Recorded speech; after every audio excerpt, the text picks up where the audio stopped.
welcome back. And if you're new, hey, all right. So today I want to do a couple of real quick Dollar Tree DIYs. This pink bowl is not from Dollar Tree, but you can get a bowl from Dollar Tree, and then the plastic bowl on top. So I'm just gonna make a lifted bowl, pedestal type bowl, but it's not a pedestal bowl. But anyway, I'm just gonna glue the two together. I use these because I like the shape.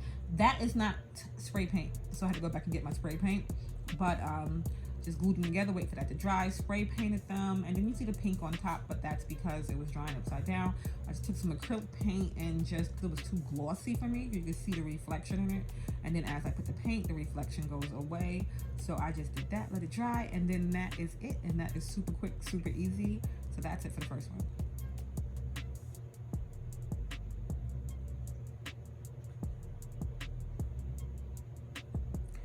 Okay, so now for the second one, I saw a rope pedestal bowl. It was a green one.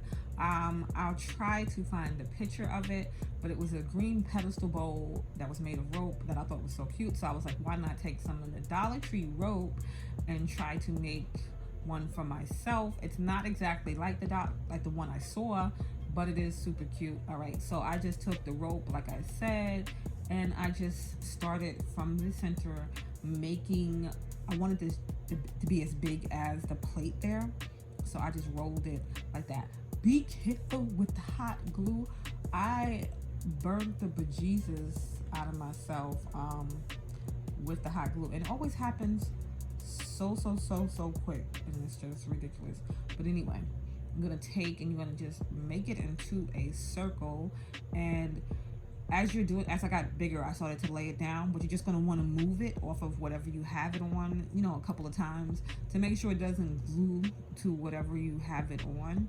But you're just going to try to roll it to as tight as you can so that it is sturdy. Like once you run out of one, you can just butt them together and glue it like that, and then just keep going around, building up. You don't want too much glue because you don't want the glue showing through on the inside, the outside, the whatever sides. So you're just going to try to use just enough glue to keep it together, but not too much glue so that it oozes out and you can see the glue, because you want it to just look like a nice rope bowl. All right, once you get the size that you want, then you're just going to start building up. So your last row, you're just going to put the glue on top and then just lay it on top, and then just keep going around and around and around. I ended mine right where I started it. So because when you're going around and around, there'll be a dip in it. So you're just going to want to end it. You can kind of see the dip right there. You're just going to kind of want to end it in that dip. And again, you're going to try to make it as tight as possible, but not with pulling, if it makes sense. But just keep going around till you get to where you need to be and as high as you want it. So once you're done with that, then I just took one of these little bowls from the Dollar Tree. It's a tiny little bowl, and then just did the base of it with that, and just did it the same way, just wrapping it around and around. Started at the bottom and just went all the way up to the top, not to the tippy tip. You can go to the tippy top, but just enough so that it can lay flat together.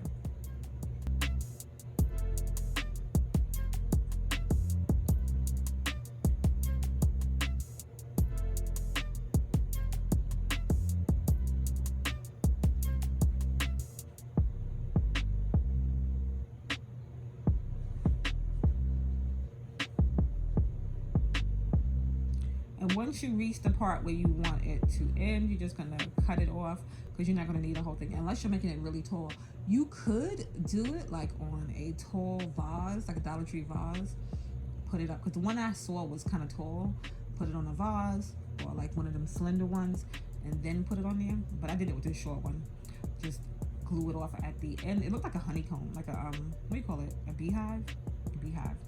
All right. So like I said, once you're done, you're just gonna dip it in and cut it there and glue it down, and then you're going to put the two pieces together. So in the center at the bottom, you're going to glue the little bowl to that piece, and then you can leave it just like this, and it looks cute in the natural kind of colors and what have you and stuff.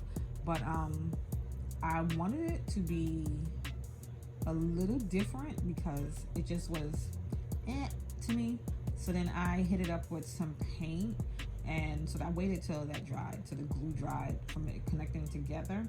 But I just hit it up with some paint, some acrylic paint. So first I went over with the white, and the white was too bold for me. I wanted it to look more whitewashed, and it didn't. So then I went back with some brown paint and did the same thing that I did with the white paint, and then I love the way it turned out.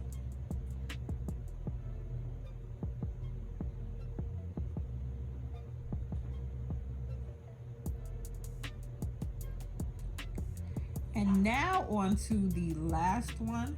The last one is another quick and simple one. I had some Jenga blocks, which I always have, and I got these coasters. Just so you know, I got 10 of these for $2.30. It's like a natural stone.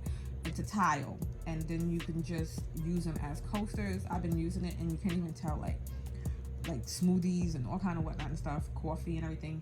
Doesn't leave any stains, but it's a natural bathroom coaster that I used, and I got 10 of them. Like I said, it was on clearance for $2.30. I wanted to make a holder for them.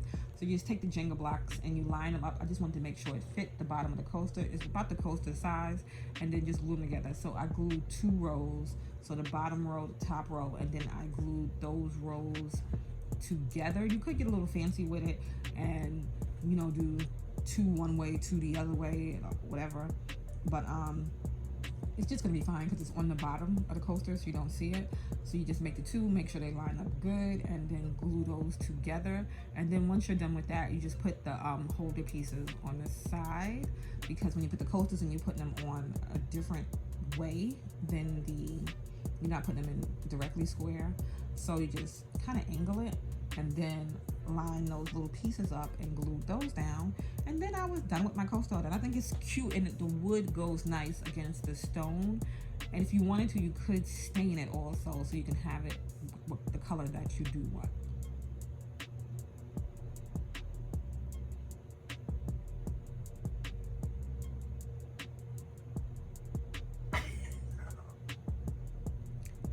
So that is it for today's DIYs. I hope you enjoyed. If you did, please give it a big old thumbs up, and don't forget to subscribe so you can watch more DIY.